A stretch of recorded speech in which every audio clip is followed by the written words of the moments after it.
My take on the US strikes and Iran's retaliation, I think Bitcoin, I've been saying this, I still think Bitcoin ends this year 200, 250K. I think it's going to severely outperform gold, which I'll get more to in the back half of this show.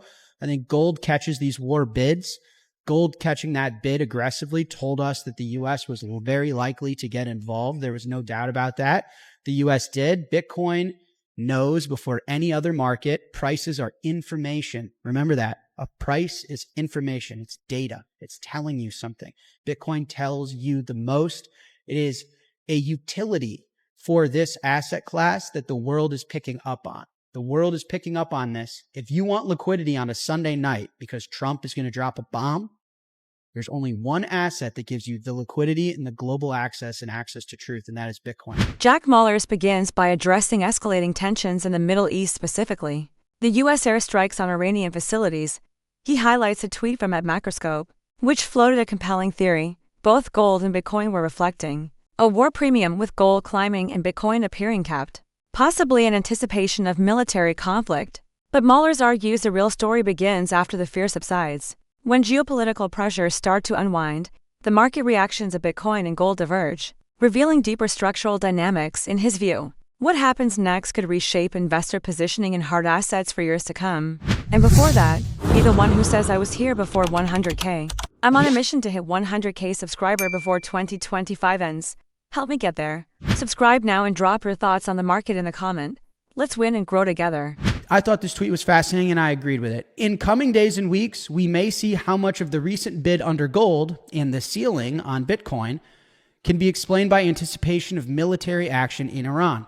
My guess, probably substantial for both assets. Gold usually knows if there's a war premium that starts to unwind, watch for Bitcoin's outperformance over gold and other assets to resume. For now, geopolitics are obviously key. Bitcoin holders are right to question why it remains sensitive in short term to geopolitical and other market impact news. The answer is that Bitcoin still has a risk component, especially in its ownership base. As it continues to mature as an asset and supplants gold's traditional role, this should gradually fade. So let me break this down. First and foremost, what Macroscope is referencing is that in times of war, gold has caught a bid, and that's especially true now.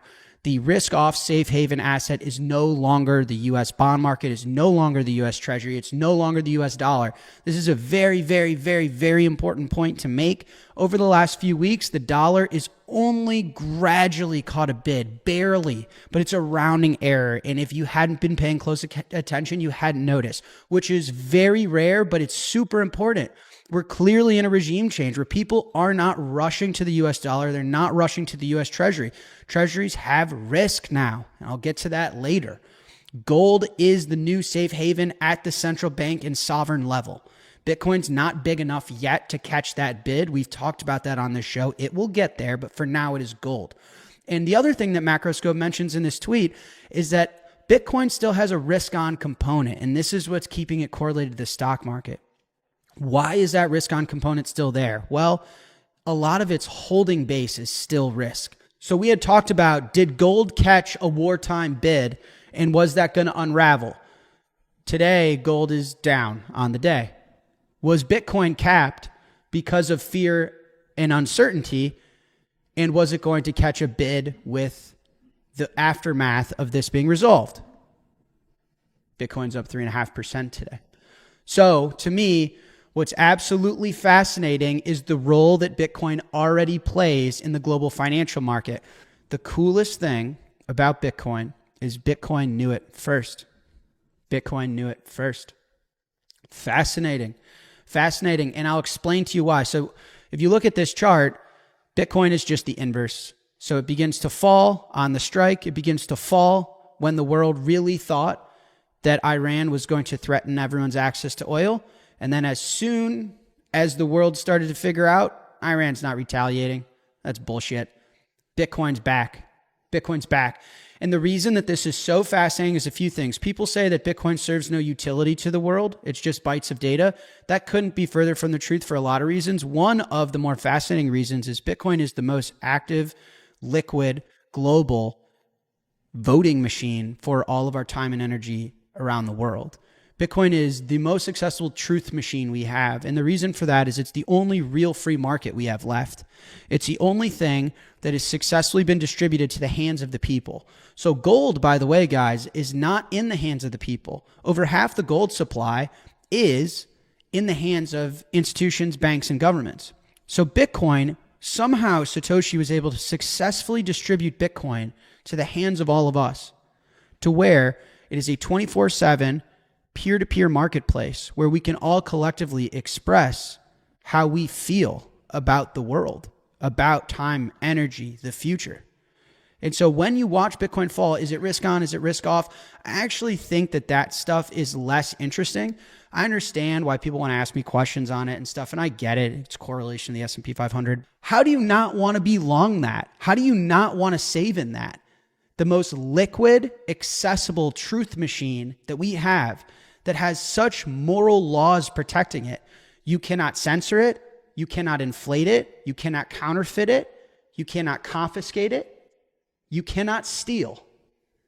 It is a moral, ethical, accessible truth machine. How amazing is that? I just thought it was fascinating. So, my take on the US strikes and Iran's retaliation, I think Bitcoin, I've been saying this, I still think Bitcoin ends this year 200, 250K. I think it's going to severely outperform gold, which I'll get more to in the back half of this show. I think gold catches these war bids. Gold catching that bid aggressively told us that the U.S. was very likely to get involved. There was no doubt about that. The U.S. did. Bitcoin knows before any other market, prices are information. Remember that. A price is information. It's data. It's telling you something. Bitcoin tells you the most. It is a utility for this asset class that the world is picking up on. The world is picking up on this. If you want liquidity on a Sunday night because Trump is going to drop a bomb, there's only one asset that gives you the liquidity and the global access and access to truth, and that is Bitcoin. Mahlers doesn't flinch when asked about portfolio concentration. Is he worried about putting all his eggs in one basket? Not even slightly. He reveals that nearly 100% of his personal wealth is tied to Bitcoin-related assets from his equity. In strike to his direct BTC holdings, for Mahlers, this isn't just a financial position. It's a full conviction bet on a system he believes is fundamentally better. Bitcoin, to him, isn't just an asset, it's the foundation of a new monetary future, and he's all in. Is it true that the hash rate fell 30% right after the bombs dropped? If yes, what does that imply? Wow, I don't know if that's true. I will look into that. If that's true, then I guess that means someone's unplugging something. Iran was mining Bitcoin, or it could be a coincidence. I don't know. I can't speak to it though. I don't know if that's true. If that's true, that's fascinating. Maybe I can follow up on it next week. Next question. Are we in fiscal dominance now? Will the next bear markets be more muted and mostly driven by emotion rather than liquidity? On the first part, I would make the argument, yeah, we're in fiscal dominance at this point. I would say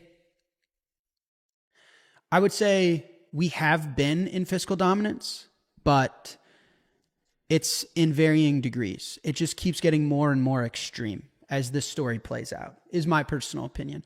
But to say like, oh no, on July 31st of last year is when we started fiscal dominance. It's kind of like, it's been a progressive story that as we become more indebted and as this system erodes and eats at itself, the level of intensity that fiscal dominance presents to drive the macro environment just grows. So I would say it's every single day that we wake up, we're living in more fiscal dominance than we were yesterday. And that's just kind of the reality of the situation. So I would say yes. In regards to bear markets, listen, I think every Bitcoiner that's been around for a little bit is curious about the 4-year cycles. Everyone just has a lot of anxiety of, when's my net worth going to drop by 80%? I don't know is the truth. Like anyone that tells you they know or thinks they have a good idea is a liar. But I think, there's no doubt that the market cycles are changing.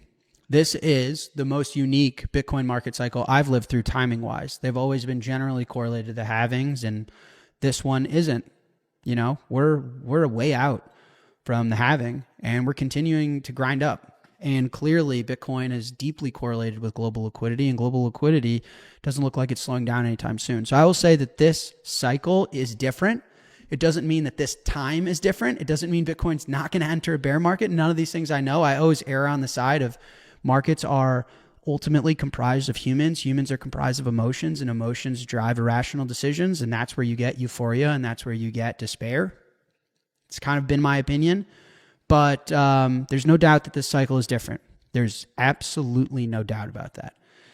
Next question on markets. I have most of my portfolio in Bitcoin and often worry about concentration risk. If Bitcoin fails, I'd be in trouble. Do you worry about your concentration risk? How do you feel about that?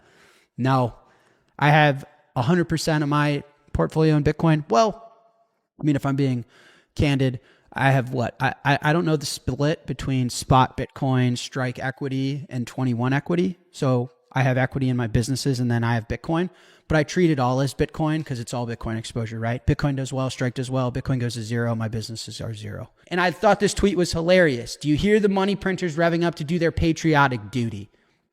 Guys, no one who's jobless, who's desperate, or who feels in danger has ever voted for austerity. They've only voted for printing the money. Only, ever in human history.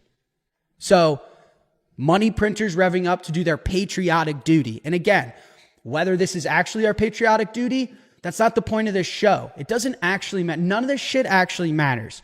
There's in no circumstance across the history of humanity is it ever patriotic to go murder somebody. We should all not waste human lives on the monetization of all this dumb shit. Should just move to Bitcoin and peacefully go about our ways. But until that point, this is just the reality of the situation. But I wanted to make the point that all this Doge, all this cut, all this Elon, man, that shit felt like a decade ago. I haven't heard that shit once. We dropped all these bombs. We got to prepare for World War III. Not once is anyone caring about the fiscal situation.